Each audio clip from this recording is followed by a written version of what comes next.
Welcome to my Auditory blog. If you're new, this is basically me just reading my blog with some extra added bits and pieces in there as I kind of go off on some tangents about some different things.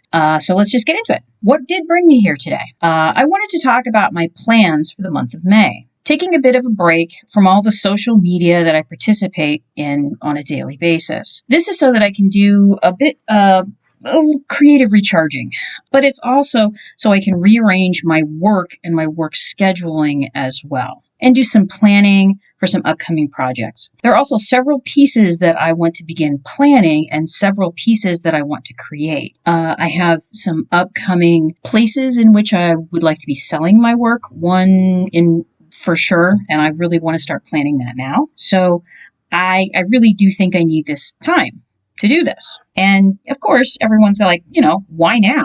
The first reason is that my time as part of the Benzie Maker team will be coming to an end on April 30th. I've enjoyed my time on the Maker team. My experience with Benzie Design has made me a much more confident drafter of patterns, instructions, and video tutorials. The videos I create still need a lot of work.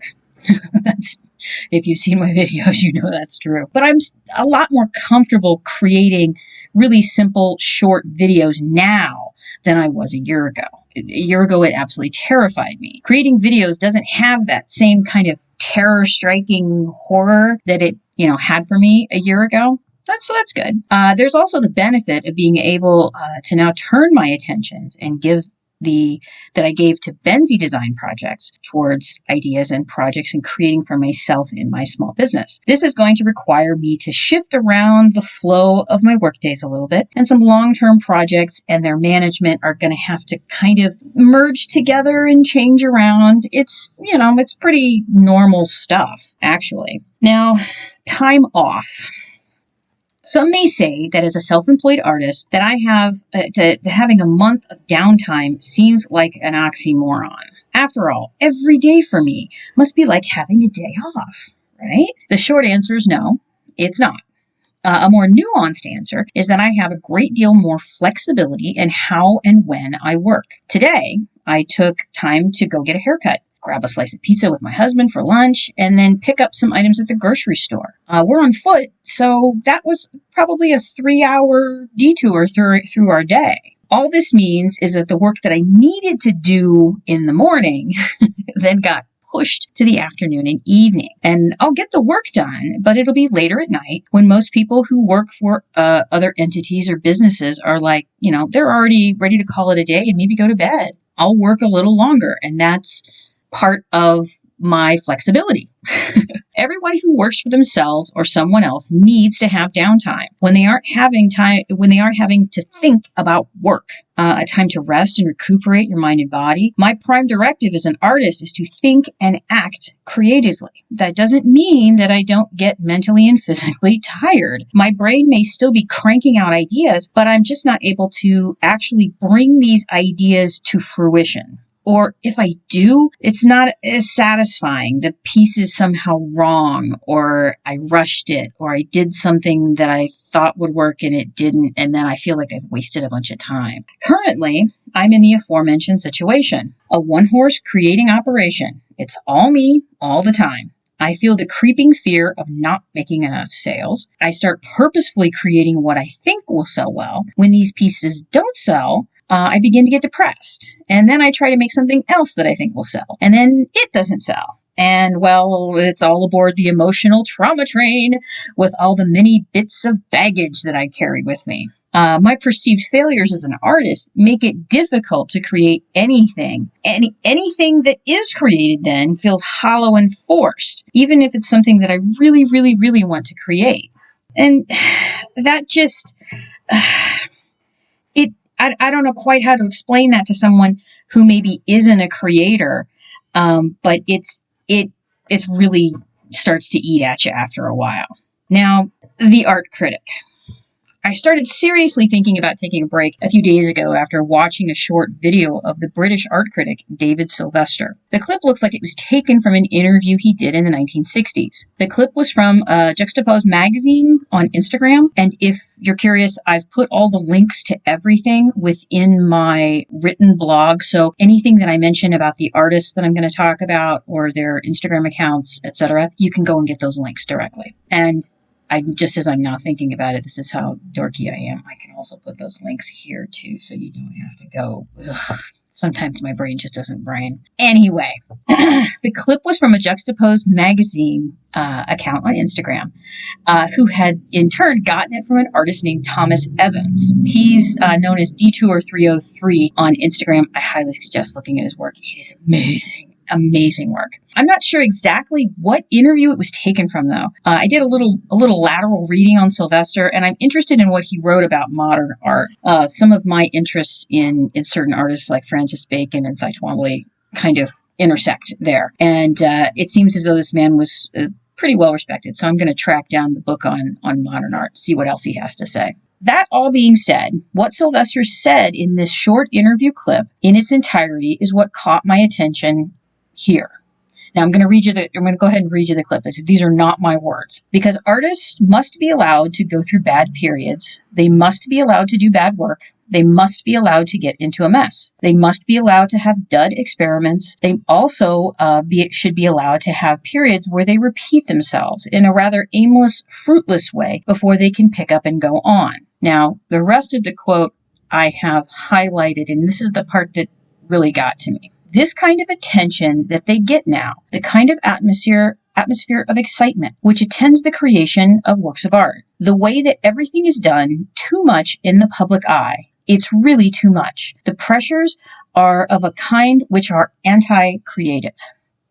Now, like I said, it's that last part that really just smacked me around a little bit brain-wise. That little bit just made me feel as though I really do need to take a break for the month of May, and that it is necessary for my creative and mental and emotional well-being. And the strange thing is, when I say I'm taking a month off, I'm really not taking a month off from creative work and planning. Not at all. I'm just stepping back from the public eye, camera eye. I've never liked having my pictures taken.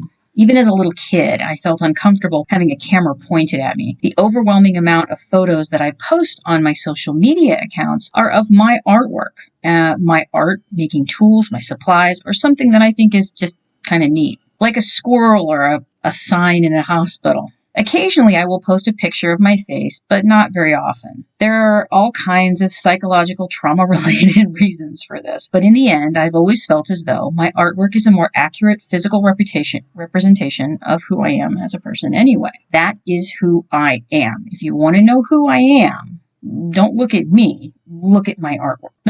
What modern social media like Instagram and Tumblr, Twitter, Mastodon, Facebook, etc. have done for visual artists, and really for all artists, visual and performing artists, to have them place a window through which the scrolling thumbs of the public are allowed to see into the creative mind of an artist. That can be really amazing, totally amazing. As an art teacher, I love being able to show what my creative process is. How do I go about doing these things? Along with the finished pieces of art, I am to the public. I love showing those things. And hopefully when I do these things, I end up with some people who are, they throw some cash my way because they think my work is cool. The dark side of all of this, free sharing, is what can often be a messy, complicated emotional process of creating art. That is, the artist increasingly feels the pressure to present a highly curated visual experience for the viewing public, because those kinds of posts get the algorithm working overtime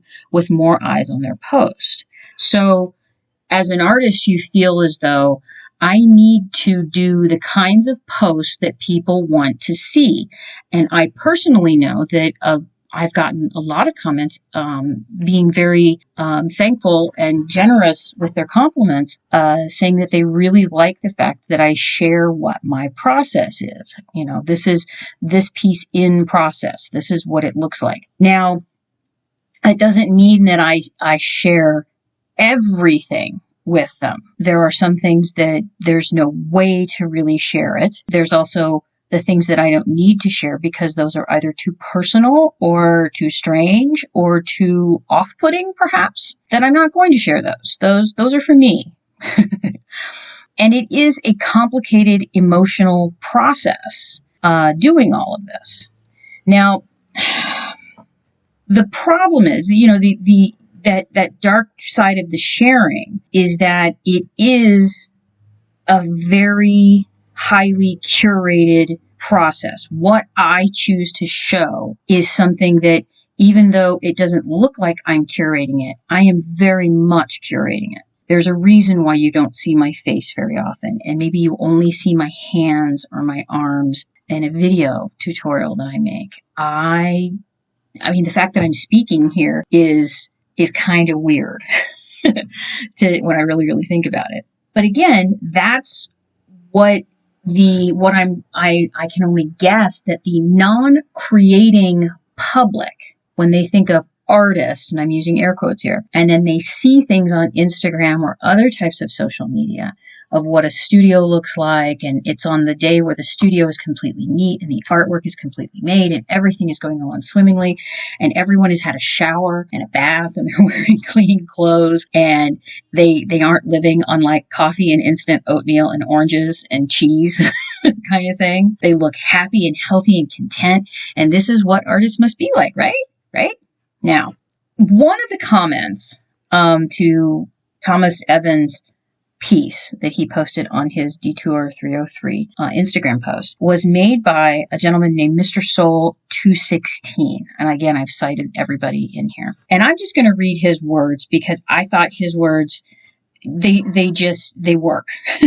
This is his comment to the posting of the David Silvestri quote that I read earlier. This is proof that social media can be an illusion and paint an improper picture for artists. One would assume Detour has it all together based on how he selflessly shares his work and the golden gems pertaining to his work. Most wouldn't understand how deep his statement of, quote, this is Thomas Evans, trying to find the excitement again and what that looks like, end quote, hits for artists like myself, who can totally relate and who don't judge a post by its cover.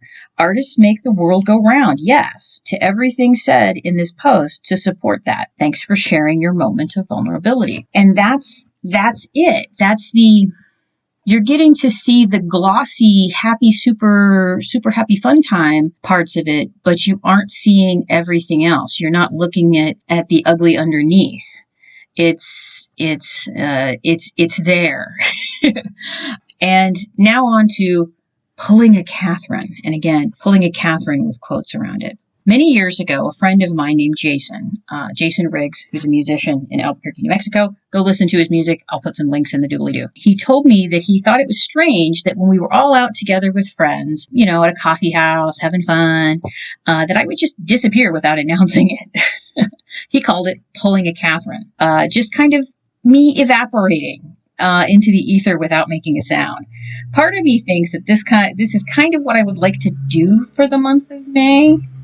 I kind of want to pull a Catherine, but stepping back from social media and an online presence is a big, fat, hairy deal when you're a one-horse, small-time artist. At this point, if I don't do it, it'll be worse for me in the long run. Thomas Evans said in his post that he was trying to find that excitement again and wants to know what that looks like. When I pull a Catherine and vanish into the month of May, that's what I want to find again. The risk for me is that I'll close that window that I've opened up that allows the public to come in and look at my work, and my followers will stop following me. My artwork will be largely forgotten about, and my sales will take another nosedive. Then I would have to spend even more time on social media after the month of May trying to regain followers and trying to get more people to buy my artwork. Taking a break seems like a huge business mistake, doesn't it? It kind of really does. Now, some of you may be thinking it's a block. It's not a block. No, I don't have artist block. I'm not an artist, knock on wood, that seems to have artist blocks at often at all. I'm very thankful for that. So it's not that. I usually have an overabundance of ideas for pieces and projects and other sundry creative endeavors. What I need is to temporarily close that window that I've opened up through Instagram and Mastodon and other social media that I show my work on a daily basis. I let people see up close and in gory depth and detail what I am doing every single day of the week. And it can be incredibly mentally and emotionally demanding. You feel as though as the person who is the only one working, that you somehow need to just keep pushing and putting things out there and seeing what sticks and seeing what people are going to start commenting on. Because if you're listening to this and you don't have your own small business and you don't have social media, I agonize over my numbers. I look at my numbers on all my social media every single day. I want to know how many views I'm getting. I know when I've done something that's given me a pop, and then other things that have fallen completely flat. And you start to wonder, why is this doing well, but that not doing well? And then realizing that every single one of these social media platforms run on different types of algorithms. And there's no way that I'm ever going to be able to crack any of those. And then I have to kind of stand back and go, and why would I?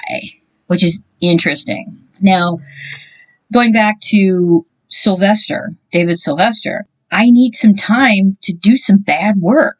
I need some time to experiment a little and figure out how I'm going to realign my future work and work schedules in a way that includes some of the things that I've been itching to work on for months, that have been maybe languishing in my sketchbooks and my project books, but been unable to because of previous commitments. And one of those big previous commitments for me was Benzie. And like I said, not mad at Benzie. I enjoyed my time there. I just have some other things that I want to do now. When I'm posting every single day, as well as doing the creating, there comes a point in which the excitement becomes more like kind of just going through the motions. And this is not something that works for anyone in whatever job you have, much less an artist. So, what's my plan? Well, stepping back from social media, posting for 30 days is one. I may be posting something here and there, but not in any kind of regular fashion, not an everyday sort of thing. And I won't be posting anything regarding the artwork I'm creating during the month of May either. I'm going to kind of experiment here and see what happens. But who knows? I'm not holding myself, hard and fast to that. Sorry, I need to take a drink. I need some time to create and get messy with no one looking at me. And I know it sounds strange, but yeah, social media is looking at me. What are you doing? Why, aren't you putting anything in your shop? I haven't seen anything new. What's going on? And I need to remember that my art and my artwork, my art practice is my therapy. I need to, for 1 month, I just need to have some private therapy where I don't spiral into unhappiness when a particular post garners no more than 13 likes. I don't want to be upset that my numbers on Pinterest are taking a dive again because I didn't post for 2 days, because I couldn't get something to upload. I don't want to agonize about, I only had, I'm averaging about 3 views per day on my website. I just can't think about that right now. I don't want to think about that right now. I don't want any observers. I don't want to know who's looking at me just for a month. I just want me and my art, and my husband for a little while. As stated in the beginning of the post, I also need to move around everything that I have on my creative plate and see where things fit or don't fit, what I should concentrate on and what perhaps I maybe need to let go of, or maybe back burner, maybe instead of, I don't plan on doing any long form blog posts for the entire month, like this one, the written one. And choosing instead to use the smaller Wilmington highlight format, which is between 2 and 4 paragraphs. Just a paragraph or two to let anyone would like to know how things are going during the month of May. And that's pretty much it. That's what I'm going to be doing. But then what about my Maudiele posts? And if you don't know about Maudiele, I will put a link in the doobly-doo as well. I also create short story panels with a little doll named Maudiele, and that's how you say her name. She's Finnish, and I have 3 years worth of those posts on Instagram. I am going to continue to create posts for Maudiele on Instagram. Right now, I post on Monday, Wednesday, and Friday during the week. I'm going to take that back to about 2 posts a week for the month of May, and not on prescribed days. I'm going to post when I feel like it, and post, I'll be posting maybe a story, which may be 10 or more panels, but then I'm probably going to throw in some single panels and just, some that are 2 or 3 story panels as well. And I'm going to kind of play it by ear. Now, what people might be wondering, what about my shop? I am not closing down my shop for the month of May. I may or may not add items to it. It just depends on how I feel about it. So that's kind of how that goes. I'm going to be taking down some items in my shop by the end of the month. But that's not until, this is being released on the 16th. I won't be doing that until the 30th. So, if there's anything that's in the shop that you might be interested in, my general rule is once I pull it out of my shop, I don't put it back in the shop. That turns into I sell it in person, or I don't sell it at all kind of thing. So if there's something you got your eye on, you might want to buy it now. So, that's how that's going to go. So there's a part that I want to add on to this that I did not write. And I think the reason I didn't write it is because I wasn't quite sure how I wanted to put this. I have to acknowledge that me having the ability because I've talked this over with my husband. We are both big planners about things. Who is going to be doing what, where, when. We are throughout the day, throughout the week, comparing and contrasting our separate work schedules and things that we do together, grocery shopping and running errands. And do we want to go to this festival or that festival? And this morning we went down to Books and Bagels to Drag Queen Story Hour with Miss Troy, which was absolutely fabulous, and got to spend some time with our community. In our community, I should say. My husband and I are not part of the LGBTQ plus community, but we are big allies. And when I say spend time with the community, I mean our neighborhood and our neighbors that are all around us. And we have one of the coolest neighborhoods.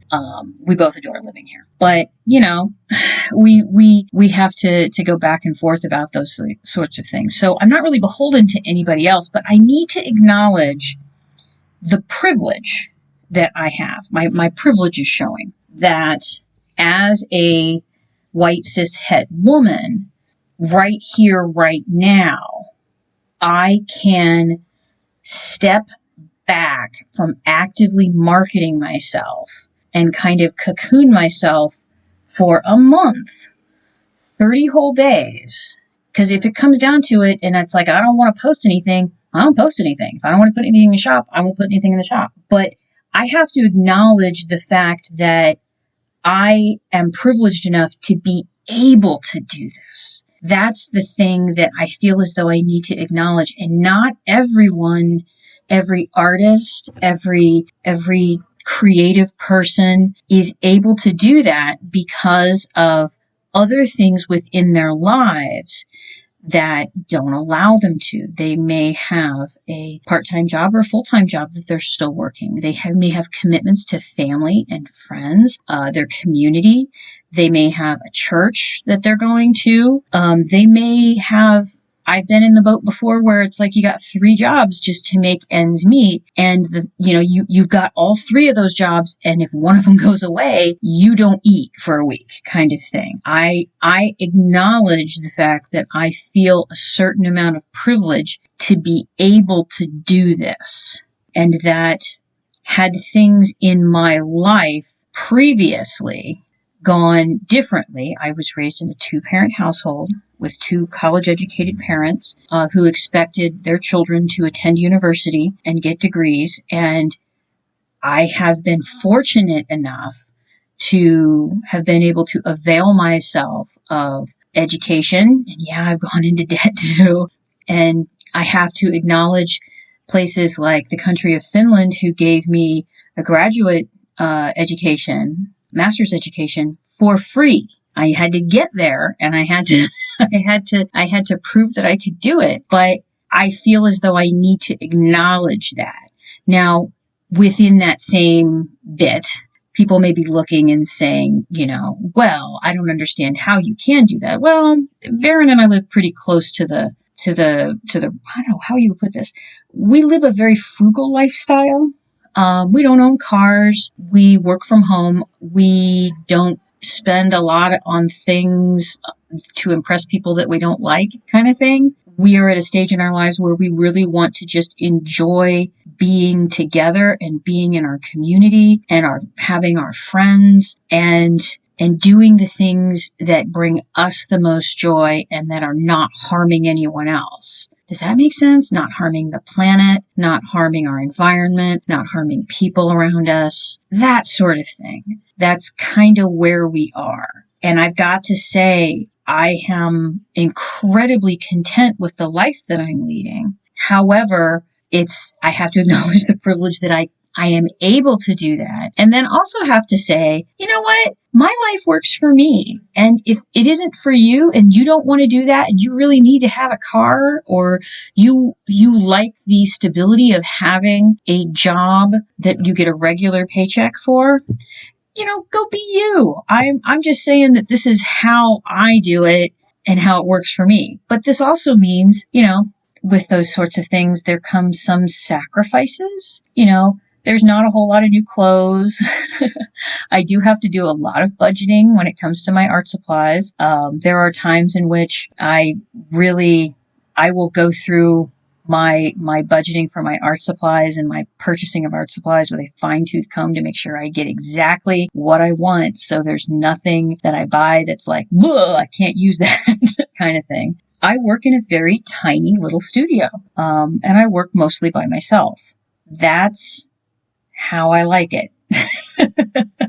But like I said, I feel as though I needed to acknowledge that privilege, that I can do this, and I am so thankful that I can, if that makes any sense. I hope it does. I also wanted to tell you that I apologize. I had to take a drink halfway through here speaking because it's gotten very, very, very extremely fantastically warm and humid in Wilmington in the last week or so. We went from being in, okay, I'm really going to apologize for this. My brain is still Celsius temperature makes sense to me. Fahrenheit is just kind of doesn't make any sense to me anymore. And I feel like such an idiot that my brain will not let go. So when I say it's like 28 and 30, but that's Celsius. So I'm guessing that's like the 80s, mid 80s. 80, with between 80 and 85. I could look that up, but I'm incredibly lazy. So it's gotten really, really, really, really warm. So we're drinking a lot more water, and I have my window open in my studio. So you may have heard some cars go by, but one of the reasons I like recording this on Sunday is neighborhood's really quiet on Sunday afternoon most of the time. It's usually just cars passing, and you'll occasionally hear a bus, and the kids are out playing. They finished a park, just about a block from where we live, and it's just absolutely sublimely gorgeous. And they put up a whole new playground for the kids, and they are just in love with it. There's always kids going over there, and when I say kids, I'm like little toddlery kids and parents, all the way up to the teenagers are enjoying it. And that whole park is just, we have two parks within 2 blocks at the most of us, and Baron and I are just really, really, really enjoying them. So, okay, now, with all that being said, let's go to, so now what? That's, what's happening now? Well, there's 2 more weeks left in the month of April for 2023. I'll continue my regular posting schedules on all of my social media platforms. So no matter where you follow me, you'll be able to find me there. Maudie LA posts will go up 3 days a week. I've already got some stuff in the bank, ready to go up next week. Actually, next week is tomorrow. I have 2 more blog posts after this one. I'm not going to do any auditory blogs for these last two. They're going to be, because I think actually I'm going to be hitting, it's the 30th is a Sunday. I'm not going to do another audit. They're going to be the shorter form ones, the Wilmington highlight ones. Pattern and instructions and video tutorials that I'm working on right now that I want to go up this next week. That's what I'm going to be working on. I want those done by Friday. And I'm also working on organizing lists of things that I want to do regarding my projects and art creation, my website, Patreon, YouTube, all kinds of stuff, with a couple of local Wilmington projects sprinkled in there too. So I'm trying to figure out where everything's going to fit. So yeah, that's about it. It still feels incredibly indulgent to take this time off, but really just kind of away from the camera eye, I guess. But it's really not time off. It's just time away from the rest of the world for a little while. So that's where we are. So I'd like to thank you for listening to my auditory blogs. I don't know why I keep calling them auditory blogs. Audio blog sounds wrong. Auditory blog sounds better, but not right. I'm a person who tends to make up words for things. So I don't know. Perhaps if there's someone out there who's listening, is auditory blog or incorrect? Because it really sounds incorrect, but it sounds more correct than audio blog. Anyway, so thank you for listening, and I will see you again I'll be talking to you again the end of May, because I plan on doing an end of May kind of a thing, probably beginning of June. So thank you very much. And any questions that you have, you can go ahead and leave them there on YouTube, or you can contact me through my contact page on my website. Okay, thanks a lot, and I will talk to you soonish.